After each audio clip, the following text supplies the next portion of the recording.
The perfect grades are meant to be the culmination of all of Bandai's Gunpla technology, or in other words, they're supposed to be the best of the best. But this then begs the question, how good is the best from 2002 holding up in 2025? Or, well, the best from 2001 to be exact, because even though the perfect grade Gundam Mark II Titans version was released in June of 2002, it is a recolor of the Mark II AU version that was released in November of 2001, meaning that this thing is older than some of the people watching. And let's start by having a look at the insides, because here we'll find an extremely detailed inner frame that comes complete with many working pistons, die-cast parts to give it some extra heft, and even some metal tubes for the ankles, the back of the knees, and the backpack. But it's also all hard plastic rubbing against other hard plastic, sometimes making it hard to assemble some parts. We get a lot of polycaps, which some people downright hate, and unlike today, not every part seems to have been made with the consideration that they have to be pushed together. So on multiple occasions, you will have to be careful or you will break something. Oh, and another side effect of using hard plastic for the inner frame is this.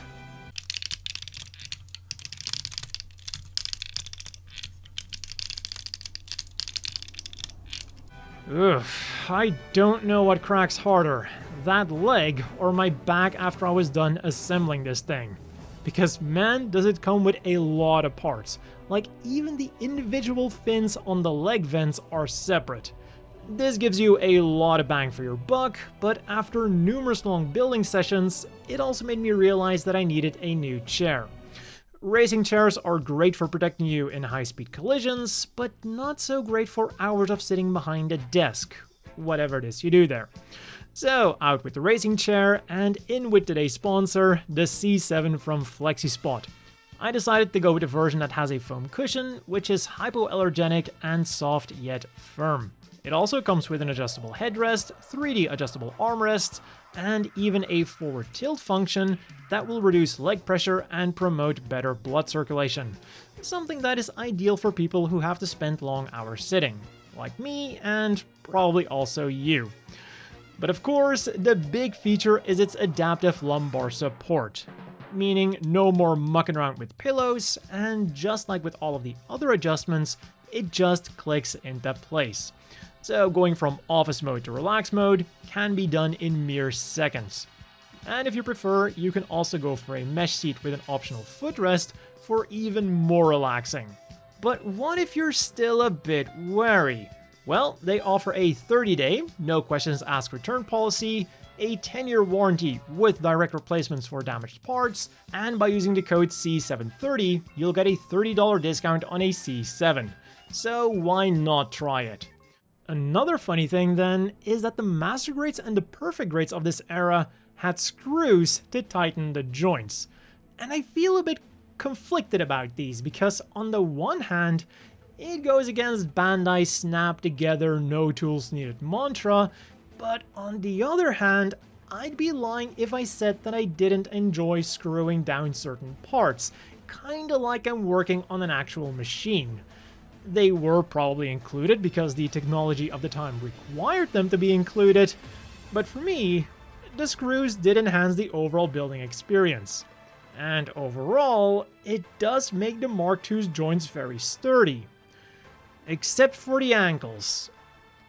I love what they tried to do here with the pistons, the metal tubes, and even the suspension with an actual spring inside, but all of this combined with the heft of a perfect grade makes it very prone to leaning over, and this thing does not come with an action base.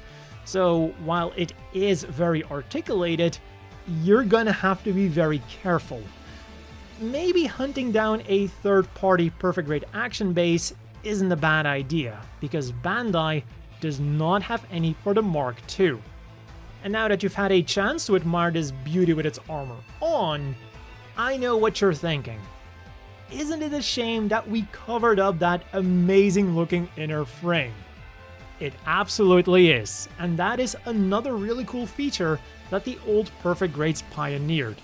Not only does the armor open up, it opens up in a way that feels like real-life maintenance. Unfortunately, there's no maintenance hanger included, but we do get 2 in-scale crewmen and 2 in-scale pilot figures.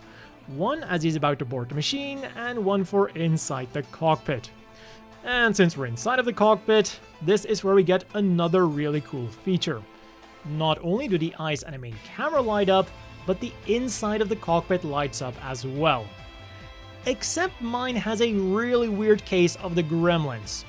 015 is just a regular plastic cover piece, but for some reason, the cockpit light absolutely refuses to turn on when I have it attached. I tried to fix it, but to no avail. If anyone knows a good exorcist, hit me up. Oh, and then to activate the lights, you simply remove this cover piece and flip on this little switch. Although I wouldn't recommend using the LEDs too much because changing those batteries can be a bit of a hassle. This then brings us to another downside of this kit. Because the main camera and the eyes are built with those LEDs in mind, they're made out of clear plastic. And even the sensor parts that don't have light up functionality are made out of the same clear plastic. And there are no stickers included to fix this. Just like the screws though, this was unfortunately something that contemporary master grades and perfect grades like to do. But on the flip side, we do get a large marking sticker sheet and a large dry transfer marking sheet. And the rest of the color accuracy is about as good as it gets, with these little red parts on the toes really being the best example I can give. And on top of that, almost all of the armor parts use undergating, so I dare you to find any nub marks there. So even as a straight build, this thing is going to look absolutely phenomenal. And now, it's time to have a look at the included weapons. First up, on the mobile suit itself, we get 2 beam sabers that are stored on the backpack. And unlike what you might be expecting, I do have more to say about them than just the usual. They come with 2 included beam saber blade effect parts.